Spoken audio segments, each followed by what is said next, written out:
Today I will be talking to Thomson Reuters, the Laws of Australia Editor-in-Chief and a pioneer for LGBTIQ rights in Australia and the world, Michael Kirby.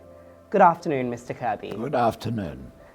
So what does this year's Wear It Purple Day theme of stand up and stand out mean to you?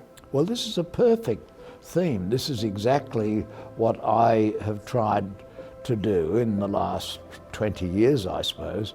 When AIDS came along, we were standing up. I went to AIDS candlelight ceremonies. I spoke, though I was then a judge, at such ceremonies. I wasn't in your face at that stage, but my partner Johan is from the Netherlands, and they're very, very stubborn people, and he insisted that we would both stand up and we would do this, as he said, for people who are younger, so that they wouldn't have to go through what we went through. If you had one message for young LGBTIQ people today, particularly those who are not out, what would it be? It's getting better. It's definitely getting better, but it's only getting better because people are now much more direct and honest. You see, it was a deal when I was growing up. The deal was, you pretend and we'll leave you alone. And that was basically to make people believe that there were no LGBT people around. And in that sense, the minority were conspiring in their own denigration.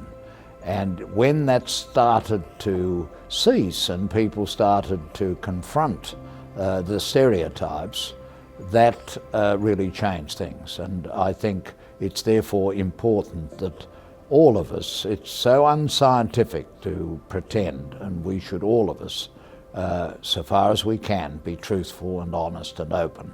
And what are you most grateful for in being a member of the LGBTI community?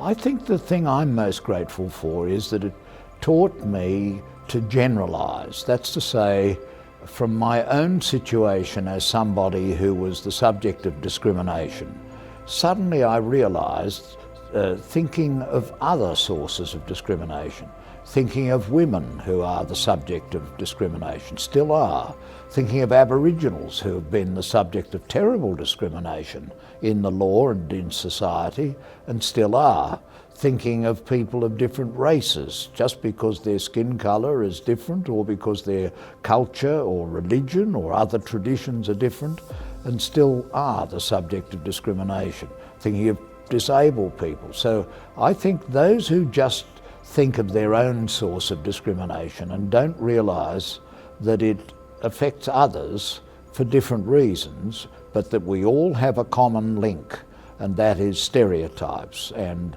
we've got to stand up against the stereotypes. Thank you so much for talking to us and for always standing up and standing proud. All of us at Thomson Reuters really appreciate it. Thank you for having me, and I think you've got a beautiful purple shirt. Oh, not as nice as your purple tie.